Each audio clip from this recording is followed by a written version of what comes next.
दोस्तों, इन historical sources के इस नए एक्सप्लेनर में आपका स्वागत है।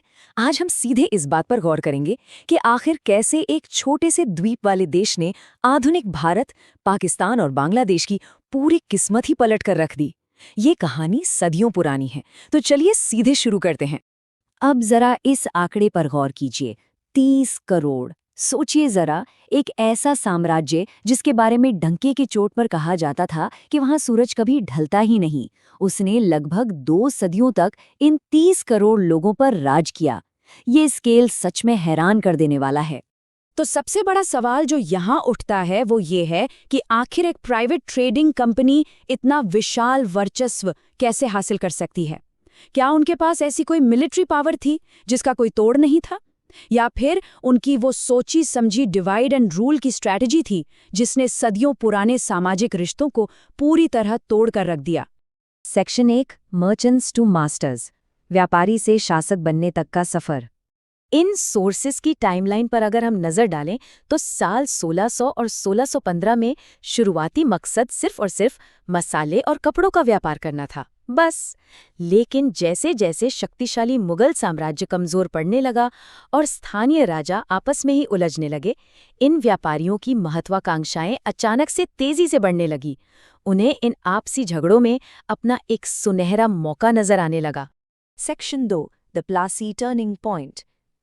ये 1757 की बैटल ऑफ प्लासी का वो वक्त था जब रॉबर्ट क्लाइव ने बंगाल के नवाब सिराजुद्दौला को धोखे से हराकर एक बहुत बड़ा शिफ्ट लाया।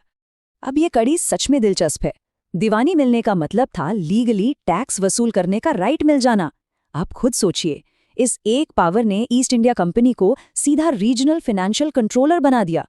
इसका असर ये हुआ कि अंग्रेजों ने भारत के ही पैसे का इस्तेमाल किया और उसी पैसे से भारत के ही शासकों जैसे मैसूर के टीपू सुल्तान और विशाल मराठा एम्पायर को हरा दिया। ये बिल्कुल बाजी पलटने वाला कदम था। अपनी पकड़ को आने वाली एक सदी में और भी टाइट करने के लिए ईस्ट इंडिया कंपनी ने कुछ बेहद अग्रेसिव पॉलिसीज लागू की। डॉक्ट्रिन ऑफ लैप्स यानी हड़प नीति इसका एक प्राइम एग्जाम्पल है। ये एक ऐसी चालाक कानूनी नीति थी जिसके जरिए उन्होंने और भी कई आज़ाद राज्यों को जबरदस्ती अपने साम्राज्य में मिला लिया। Section 3, the 1857 rebellion. Mangal Pandey द्वारा लगाई गई वो चिंगारी जो आज़ादी की पहली लड़ाई बनी। हालांकि ये विशाल विद्रोह अपने आखिरी गोल तक नहीं पहुंच पाया, पर इसने एक बहुत बड़ा स्ट्रक्चरल बदलाव जरूर ला दिया। इस स्लाइड में देखिए, इसके तुरंत बाद ईस्ट इंडिया कंपनी का शासन खत्म हो गया और शुरू हुआ क्वीन विक्टोरिया के अधीन ब्रिटिश क्राउन का सीधा राज। यानी सत्ता अब एक प्राइवेट कंपनी के हाथ से निकलकर सीधे ब्रिटिश सरकार के हाथों में आ चुकी थी। Section 4, progress versus exploitation, British Raj के इस पीक एरा का एक विरोधाभास। ये स्लाइड इन दोनों के बीच के फर्क को खूबसूरती से समराइज करती है। एक तरफ तो विकास था, जैसे रेलवेज, टेलीग्राफ और अंग्रेजी शिक्षा, लेकिन सच्चाई ये थी कि ये सब बेसिकली यहाँ का कच्चा माल बाहर निकालने के लिए बनाए गए थे। रिजल्ट क्या हुआ? भयानक अकाल पड़े। जहाँ एक तरफ अनाज एक्सपोर्ट हो रहा था, वहीं यहाँ लाखों लोग भूख से मर रहे थे। और ऊपर से वो डिवाइड एंड रूल की नीति, जिसने हिंदू और मुसलमानों के बीच ऐसी खाई पैदा कर दी ताकि दूसरा 1857 कभी न हो सके। Section 5, struggle for independence. 20वीं सदी में आते आते आज़ादी की ये लहर और भी तेज हो गई। अब ये जो आज़ादी की ललकार थी ना, ये किसी एक दिशा से नहीं आ रही थी। एक ही वक्त पर आपके पास महात्मा गांधी का अहिंसा आंदोलन था, भगत सिंह का सर्वोच्च बलिदान था और सुभाष चंद्र बोस की मिलिट्री ताकत थी। और सबसे बड़ी बात, ये सब ठीक उस वक्त हो रहा था जब लगातार 2 वर्ल्ड वॉर्स ने दुनिया भर में ब्रिटेन के नियंत्रण को पूरी तरह से निचोड़ कर रख दिया था। और आखिरकार 15 अगस्त 1947 की वो तारीख आई। आज़ादी तो मिल गई, पर सोर्सेज बताते हैं कि ये जीत अधूरी थी। ये अपने साथ पार्टीशन जैसी सबसे बड़ी ऐतिहासिक त्रासदी भी लेकर आई।